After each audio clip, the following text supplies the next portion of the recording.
Langkah kaki Risa terasa berat ketika ia turun dari kapal yang baru saja merapat di pelabuhan Sumatera. Angin laut yang asin menyapu wajahnya, namun di balik rasa lelah perjalanan panjang, ada sinar tegas di matanya. Ia datang bukan hanya untuk menuntut ilmu di kota rantau, tapi juga membawa janji kepada ayahnya, menjaga warisan leluhur yang tak boleh padam, sekalipun jauh dari tanah kelahirannya di pedalaman Borneo. Tubuhnya tampak mungil, sederhana dengan rambut hitam panjang yang diikat seadanya, namun siapapun yang menatapnya lebih lama akan merasakan sesuatu yang aneh. Ada aura dingin yang samar-samar, seolah bayangan hutan lebat Kalimantan masih menempel di tubuhnya. Orang-orang yang berpapasan di pelabuhan kerap menoleh 2 kali, tanpa tahu alasan jelas mengapa mereka terdiam sesaat. Sejak kecil, Risa dididik dalam tradisi Dayak Ngaju. Ia tahu arti bunyi gong, tarian sakral, hingga bahasa burung enggang yang sering singgah di atap rumah betang. Namun satu hal yang paling ia warisi adalah kekuatan dari garis keturunannya, kemampuan untuk merasakan dan memanggil roh penjaga rimba. Ia sendiri sering menolak kenyataan itu, ingin hidup sebagai gadis biasa. Tapi bayangan neneknya yang pernah menjadi balian, dukun penyembuh, selalu hadir di mimpinya, seolah mengingatkan bahwa darah leluhur tak bisa dipisahkan dari dirinya. Malam terakhir sebelum ia meninggalkan tanah Borneo, hutan seakan mengucapkan salam perpisahan. Angin membawa suara-suara aneh, ranting bergoyang padahal tak ada binatang. Risa berdiri di tepi sungai besar, memandangi pantulan wajahnya yang samar diterangi bulan. Tiba-tiba seekor burung hantu putih melintas rendah di atas kepalanya, suaranya menggema panjang. Tanda perjalananmu bukan sembarang perjalanan, bisik batinnya, membuat bulu kuduknya merinding. Setibanya di tanah Sumatera, Risa berusaha menekan semua perasaan itu. Ia hanya ingin dianggap sebagai perantau biasa, mahasiswa baru yang mencoba hidup mandiri. Ia menyewa kamar kecil di dekat pasar tua, sebuah tempat yang ramai di siang hari namun menyimpan banyak cerita mistis di malam hari. Baginya, pasar itu hanyalah tempat singgah, tempat mencari penghasilan tambahan untuk biaya kuliah. Ia belum tahu bahwa justru di sanalah takdirnya akan dipertaruhkan. Meski lingkungannya baru, ada bisikan halus yang tak pernah lepas dari telinganya. Kadang ia mendengar suara tabuhan gong di tengah malam, padahal jelas tidak ada upacara apapun di sekitar kosnya. Kadang pula aroma kemenyan tercium samar, membuatnya teringat rumah betang dan ritual adat. Risa hanya memejamkan mata dan berdoa, berharap roh leluhur tidak mengikuti sampai sejauh ini. Namun takdir tidak bisa ditolak. Suatu malam, saat ia menata buku-buku kuliahnya, bayangan tinggi menjulang berdiri di sudut kamarnya. Sosok itu hitam pekat, hanya matanya yang merah menyala. Risa terdiam, tubuhnya bergetar, namun bukannya lari, ia justru mendekap erat kain ikat kepala motif Dayak yang selalu ia bawa. Dalam ketakutan, ia merasakan pelukan hangat neneknya, lalu sosok itu hilang perlahan seperti asap tertiup angin. Risa sadar, ia bukan gadis biasa. Ia membawa sesuatu yang lebih besar dari dirinya. Dan jauh di lubuk hati, ia tahu bahwa tanah Sumatera ini kelak akan menguji murka yang diwariskan leluhur kepadanya. Pagi itu, Risa menapaki jalan menuju pasar tua dengan langkah hati-hati. Pasar itu terletak di jantung kota, bangunannya kusam, dindingnya penuh coretan, dan atap sengnya bolong-bolong.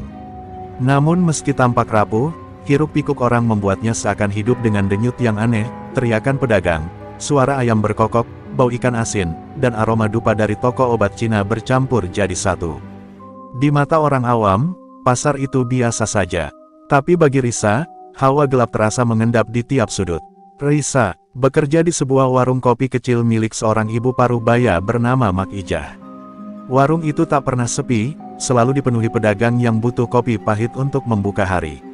Sejak awal, Mak Ijah menatap Risa dengan rasa iba, seolah tahu anak itu bukan orang sembarangan.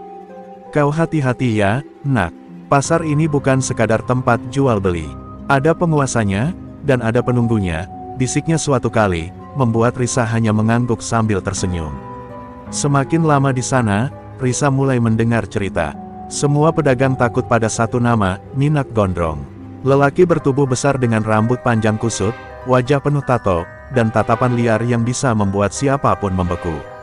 Ia adalah raja tanpa mahkota di pasar itu. Uang keamanan, jatah lapak, bahkan masalah kecil pun harus lewat tangannya. Tak ada yang berani melawan. Orang-orang bilang, Gondrong bukan sekadar preman. Ia punya hubungan dengan dukun hitam yang membuatnya kebal senjata. Suatu sore, Risa melihat dengan matanya sendiri. Seorang pedagang sayur yang menolak membayar dipukul hingga jatuh tersungkur di lumpur. Orang-orang hanya menunduk, pura-pura sibuk, pura-pura tak melihat. Risa menggenggam erat kain ikat kepalanya dalam saku, tubuhnya gemetar. Amarah bergejolak, tapi ia tahu belum saatnya bertindak. Ia hanya membantu pedagang itu berdiri, lalu menatap Gondrong sekilas. Tatapan itu singkat, tapi cukup membuat Gondrong terhenti sesaat, seakan disentuh sesuatu yang tak terlihat. Sejak hari itu, Gondrong mulai memperhatikan Risa. Ia merasa heran mengapa seorang gadis kecil berani menatapnya tanpa gentar. Ada hawa yang membuat tengkuknya dingin. Anak baru itu, matanya bukan mata orang biasa, gumamnya pada salah satu anak buahnya. Ia tak pernah merasa terganggu oleh perempuan sebelumnya, tapi Risa membuat dadanya sesak oleh rasa yang bercampur, marah, penasaran, sekaligus takut. Di malam yang lembab, Risa kembali mendengar suara aneh dari kamar kosnya. Bukan bayangan kali ini, melainkan bisikan samar yang menyebut sebuah nama berulang-ulang, Gondrong, Gondrong. Risa terbangun dengan keringat dingin, jantungnya berdegup kencang. Ia tahu, roh leluhur sedang memperingatkan bahwa ada sesuatu yang akan terjadi. Pasar tua itu bukan sekadar tempat mencari rezeki, tapi sebuah panggung yang siap menyalakan bara. Keesokan harinya, suasana warung kopi jadi tegang. Gondrong sendiri yang datang, duduk di kursi paling depan. Tatapannya tak lepas dari Risa yang sedang menuangkan kopi. Semua orang terdiam, hanya suara sendok beradu dengan gelas yang terdengar. "Kau orang baru ya?" Suaranya berat, menyerupai geraman. Risa menunduk sopan, namun saat ia mengangkat wajah, matanya menatap lurus ke arah Gondrong, tatapan tajam, dingin, tanpa rasa takut. Sesaat, Gondrong merasa dadanya terhimpit. Ia merasakan bisikan asing di telinganya, suara-suara yang belum pernah ia dengar sejak berurusan dengan dukun hitam sekalipun. Pasar tiba-tiba senyap, seolah semua orang menahan napas. Di antara keramaian itu, hanya dua pasang mata yang saling terkunci, Minak Gondrong, raja pasar yang ditakuti, dan Risa, gadis rantau dari Borneo yang membawa murka leluhur. Suasana warung kopi itu masih terasa beku setelah Gondrong duduk. Orang-orang menunduk, pura-pura sibuk mengaduk kopi yang sudah dingin. Hanya Risa yang tetap berdiri tegak di balik meja, tubuhnya terlihat kecil dibanding tubuh raksasa Gondrong, namun sorot matanya sama sekali tak goyah. Gondrong memukul meja keras-keras, gelas kopi bergetar, membuat beberapa pedagang menjerit kecil. "Kau siapa? Kenapa berani menatapku begitu?" Suaranya menggelegar, lebih mirip raungan binatang buas. Risa menarik napas dalam, menahan rasa takut yang berusaha merayapi tubuhnya. Ia tahu, lelaki di depannya bukan sembarang preman. Hawa hitam terasa pekat, seperti kabut kotor yang menutupi cahaya di ruangan itu. Namun di balik kegelapan itu, Risa merasakan ada sesuatu yang rapuh dalam jiwa Gondrong, sebuah luka yang dalam, tersimpan di balik topeng kebengisannya. "Saya hanya bekerja di sini, Bang," jawabnya pelan, namun suaranya jernih, menusuk ke telinga siapapun yang mendengarnya. Mendengar itu, Gondrong justru terdiam. Ia seperti mendengar gema dari masa lalu, suara ibunya yang samar memanggil di balik hujan deras. Untuk sesaat, matanya kehilangan liar, berganti kebingungan.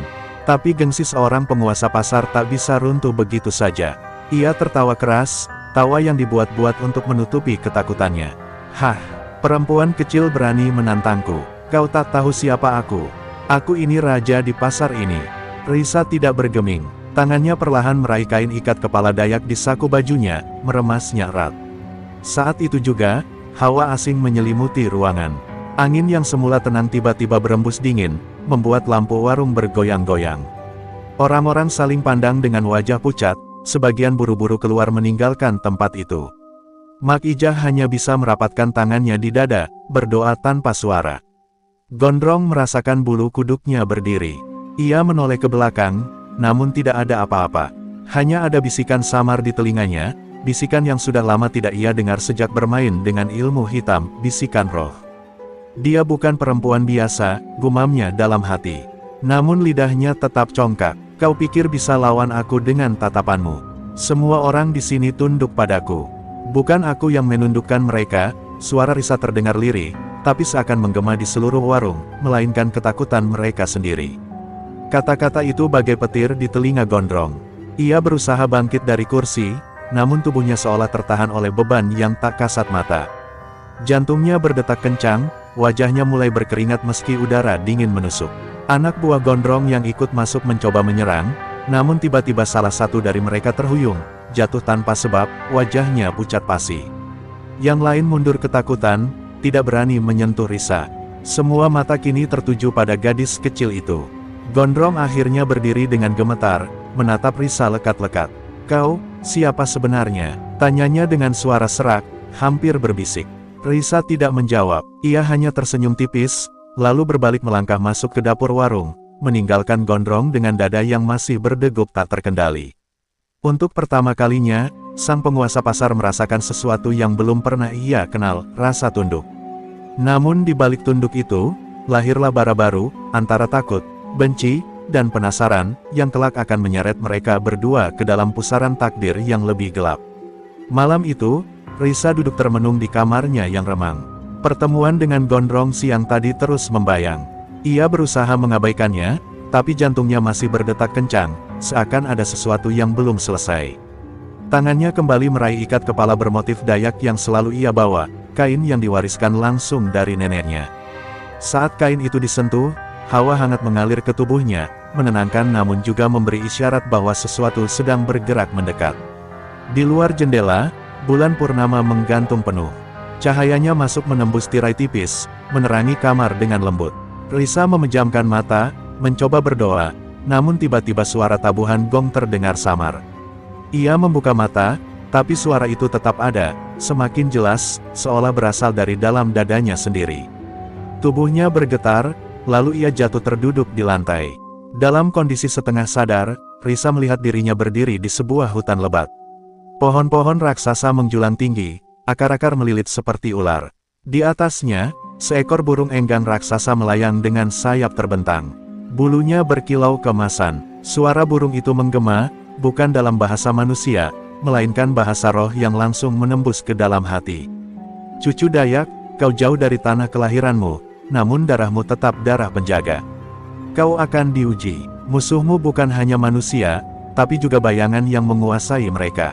Jangan gentar, kami bersamamu." Suara itu membelah hening, membuat Risa terisak tanpa sadar. Ia ingin bertanya, ingin menolak, tapi lidahnya keluh, hanya air mata yang jatuh membasahi pipinya. Burung enggang itu kemudian menukik, dan dari cakarnya jatuh sebuah cahaya merah berbentuk mandau. Senjata itu menancap di tanah, bergetar, lalu berubah menjadi nyala api yang membentuk simbol suku di tanah. Risa mendekat, dan begitu ia menyentuhnya, simbol itu menyatu ke dalam tubuhnya. Seketika cahaya merah menyelimuti dirinya, memberi kekuatan yang membuatnya nyaris pingsan. Saat Risa kembali tersadar, ia sudah berada di kamar kosnya lagi. Nafasnya terengah, tubuhnya basah oleh keringat. Namun di lantai, tepat di depan kakinya, tergambar samar simbol suku Dayak dengan cahaya merah yang pelan-pelan memudar. Itu bukan mimpi biasa, melainkan tanda leluhur, sebuah peringatan bahwa jalannya tak bisa lagi mundur. Ia memandang keluar jendela, ke arah pasar yang gelap di kejauhan. Ada sesuatu yang bersembunyi di sana, roh-roh lapar, dendam lama, dan manusia yang menjadi perantara kegelapan. Semua itu kini terasa semakin dekat. Risa sadar, Gondrong bukan sekadar preman pasar, ia hanyalah pintu bagi kekuatan yang lebih besar dan lebih kelam. Malam itu, sambil memeluk ikat kepala peninggalan neneknya, Risa berjanji dalam hati, jika leluhur telah menandainya, maka ia tak akan lari. Murka yang diwariskan padanya bukan untuk dirinya sendiri, melainkan untuk melindungi yang lemah. Dan di tanah rantau ini, ia harus siap menanggungnya, meski harus berhadapan dengan kegelapan paling purba sekalipun.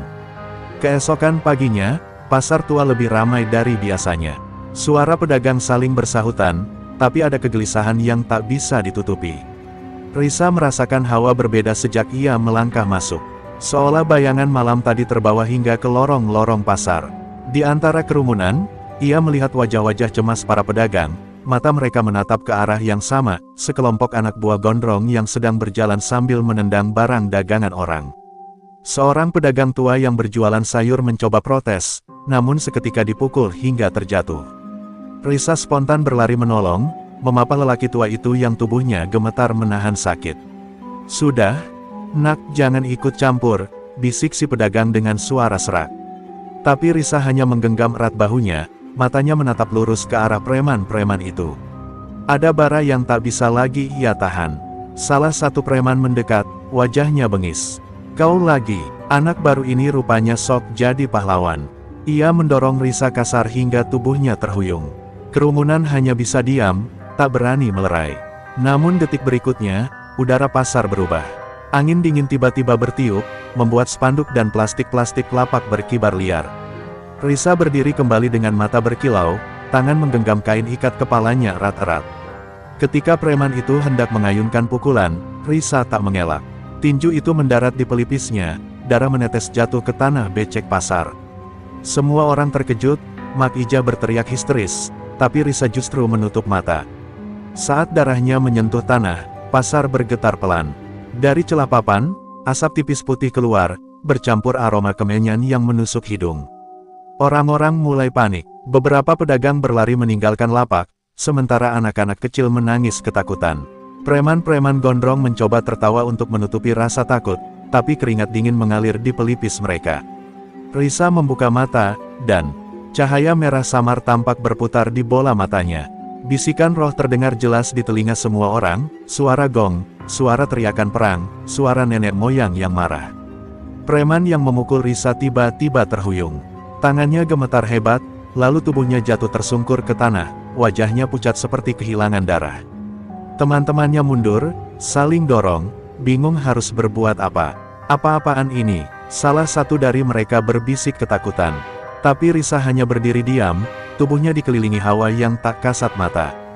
Di kejauhan, Minak Gondrong yang baru tiba menatap adegan itu dengan mata menyipit. Ia tahu, inilah yang ditakutkannya sejak pertemuan pertama. Roh leluhur, ternyata benar, gumamnya pelan. Amarah bercampur ngeri, membuat dadanya berdegup liar. Bukan hanya kekuasaan pasarnya yang terancam, tapi juga ilmunya sendiri yang bisa hancur berantakan jika berhadapan dengan kekuatan seperti itu. Saat semua mata tertuju pada Risa, gadis itu menggenggam darah di pelipisnya lalu mengusapnya ke ikat kepala bermotif Dayak. Ia berbisik lirih, suaranya bagai doa namun terdengar seperti peringatan, mereka yang menindas akan dihadapkan pada murka hutan.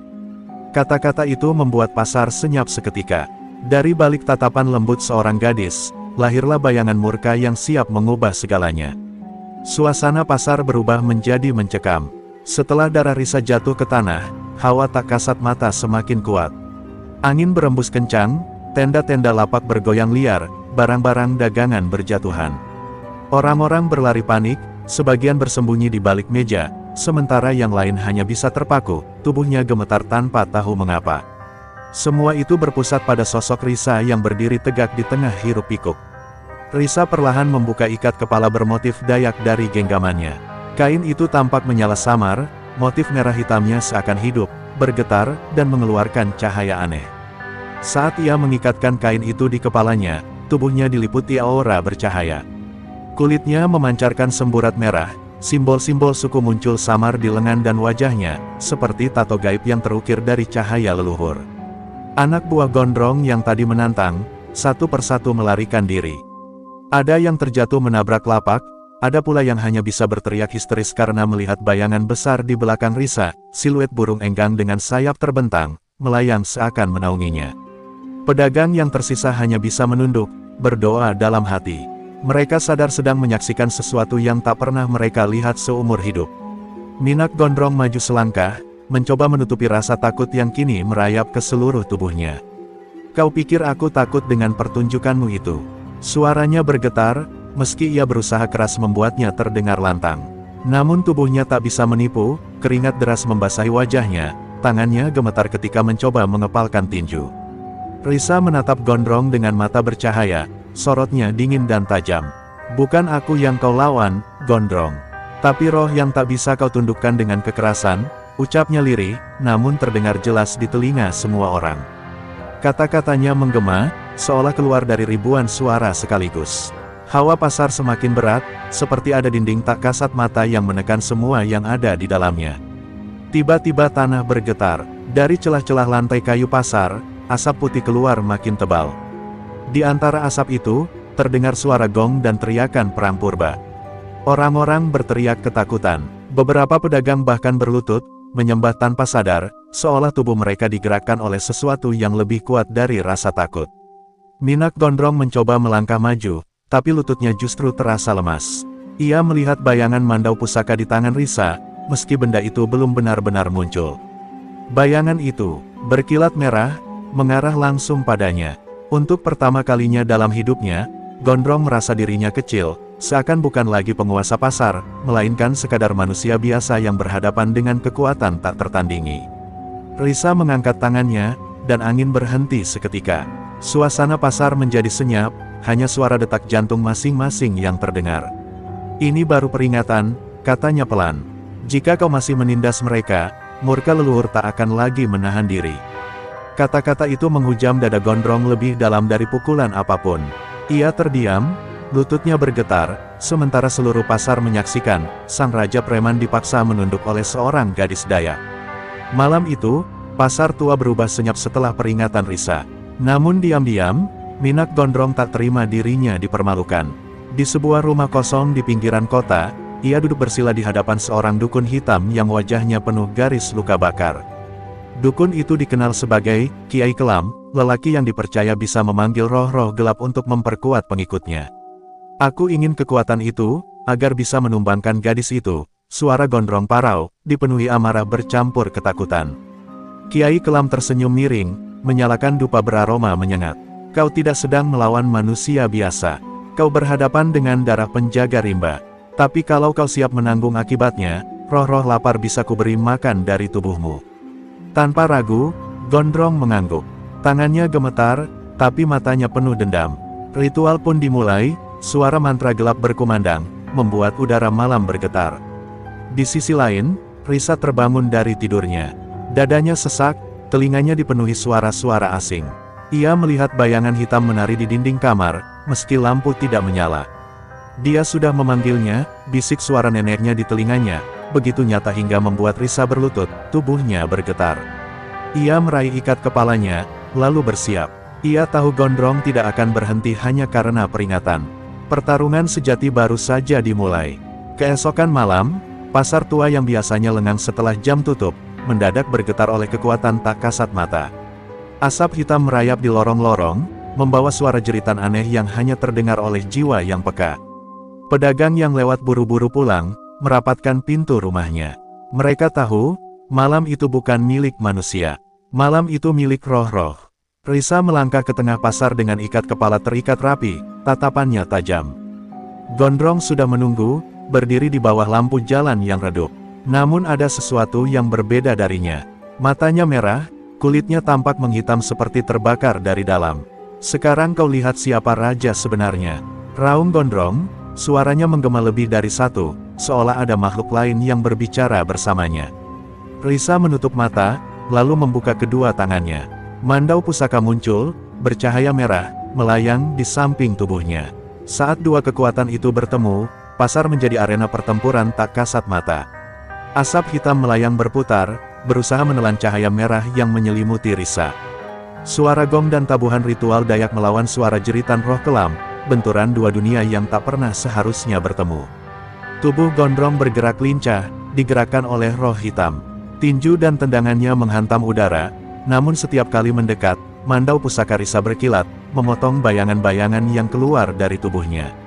Orang-orang yang mengintip dari jauh hanya bisa melihat dua sosok bayangan besar saling bertarung di atas pasar, seekor burung enggang bercahaya melawan sosok raksasa hitam bermata merah. Pertarungan itu berlangsung sengit, hingga akhirnya Risa menjerit lantang, suaranya seperti ribuan suara nenek moyang. Mandau pusaka menancap di tanah, menghasilkan cahaya merah menyilaukan. Asap hitam berteriak, lalu tercerai-berai ke segala arah. Gondrong jatuh berlutut, tubuhnya bergetar, matanya kembali seperti manusia. Untuk pertama kalinya, sang Raja Preman tak hanya tunduk, tapi hampir kehilangan jiwanya.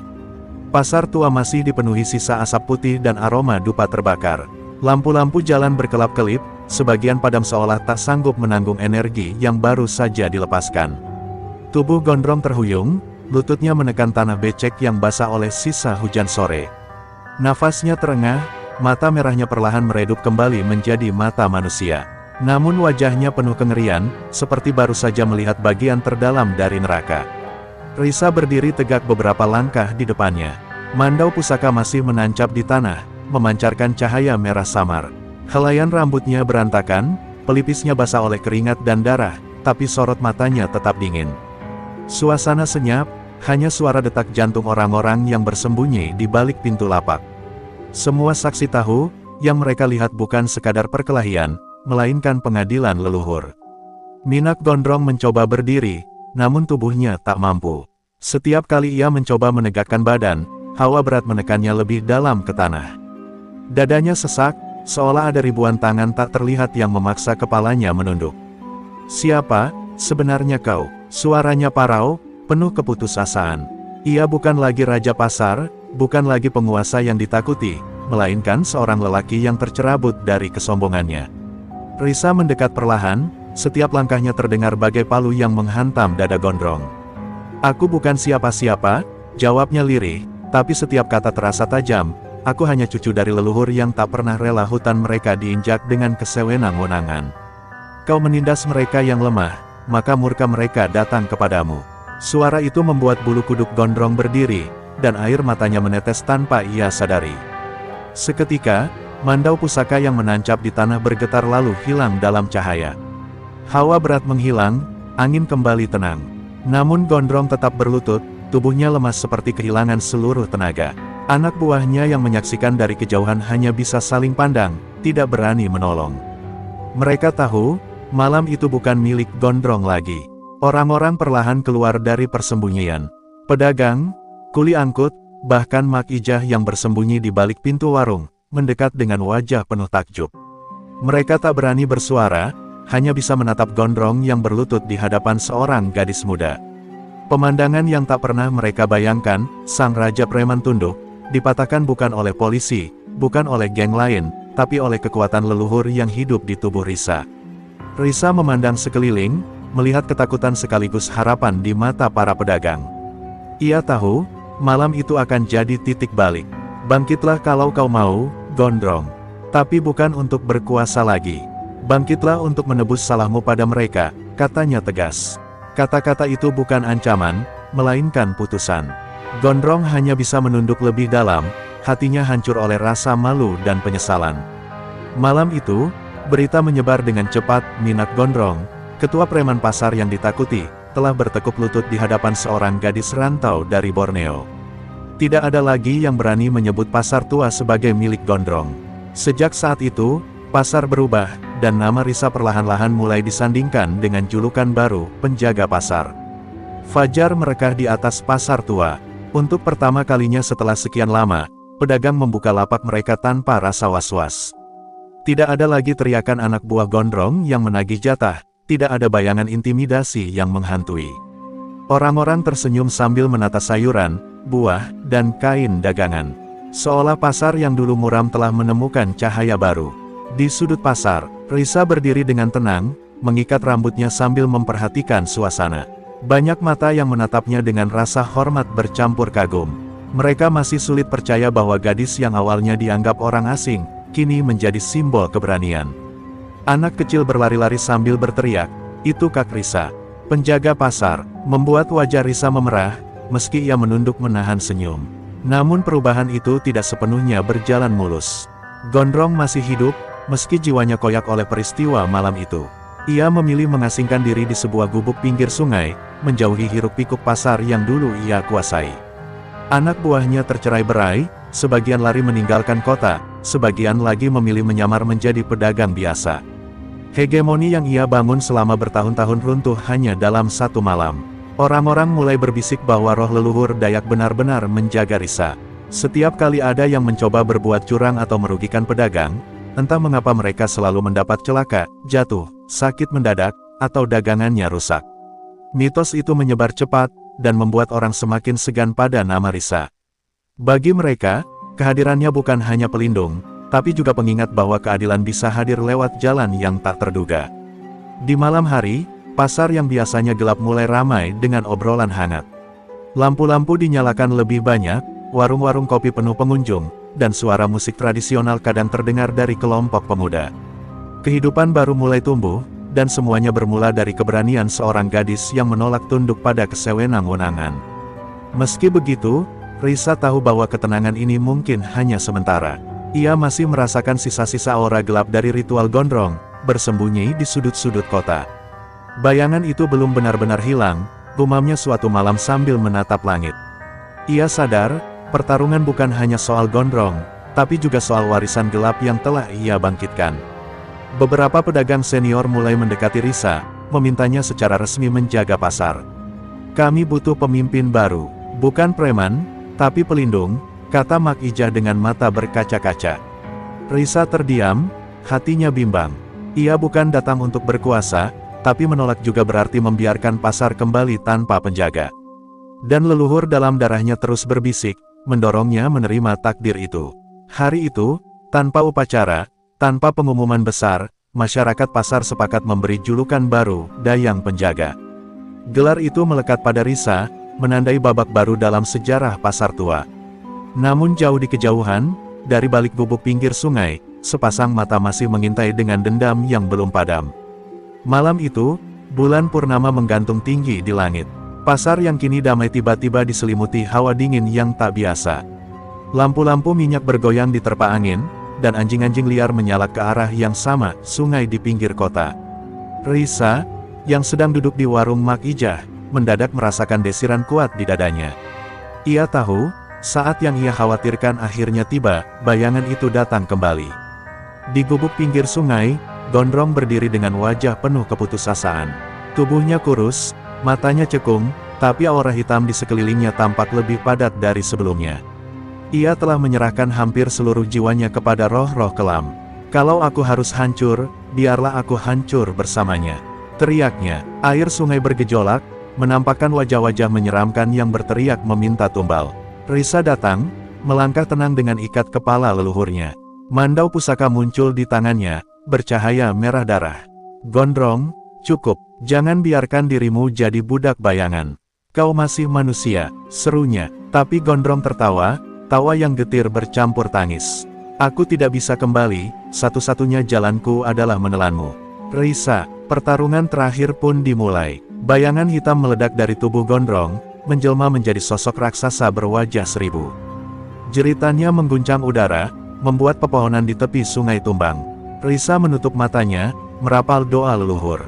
Mandau pusaka bergetar hebat, lalu melesat menghantam bayangan itu. Suara tabuhan ritual terdengar lagi, meski tak ada yang menabuh, seakan roh-roh Dayak ikut berperang bersamanya. Benturan itu dahsyat, air sungai naik setinggi rumah, memercik ke segala arah. Cahaya merah bertarung melawan hitam pekat, saling menelan. Risa terdorong mundur, darah menetes dari bibirnya, tapi ia tetap berdiri. "Aku tidak melawanmu, Gondrong. Aku melawan kegelapan yang mengikatmu," jeritnya. Mandau pusaka kembali berkilat, kali ini menusuk tepat ke dada Gondrong. Suara jeritan panjang menggema, lalu perlahan memudar. Bayangan raksasa itu terpecah menjadi ribuan kepingan asap hitam yang terbawa angin malam. Gondrong jatuh berlutut, tubuhnya menggigil. Untuk pertama kalinya, wajahnya terlihat damai, meski air mata membasahi pipinya. "Maafkan aku hanya ingin dihormati," katanya lirih sebelum ambruk di tanah. Risa berlutut di sampingnya, memejamkan mata, mengirim doa agar roh Gondrong dilepaskan dari cengkeraman kegelapan. Cahaya dari mandau pusaka meredup dan lenyap, meninggalkan keheningan. Sungai kembali tenang, bulan purnama bersinar tanpa gangguan. Pertarungan terakhir telah usai. Keesokan harinya, kabar tentang lenyapnya Gondrong menyebar ke seluruh kota. Tidak ada lagi bayangan hitam, tidak ada lagi ketakutan. Pasar tua benar-benar lahir kembali, kini dalam damai. Risa tetap tinggal, bukan sebagai penguasa, melainkan penjaga yang selalu hadir di hati masyarakat. Dan nama Dayang Penjaga akan terus hidup, diceritakan turun-temurun sebagai legenda gadis Dayak yang menundukkan bayangan terakhir.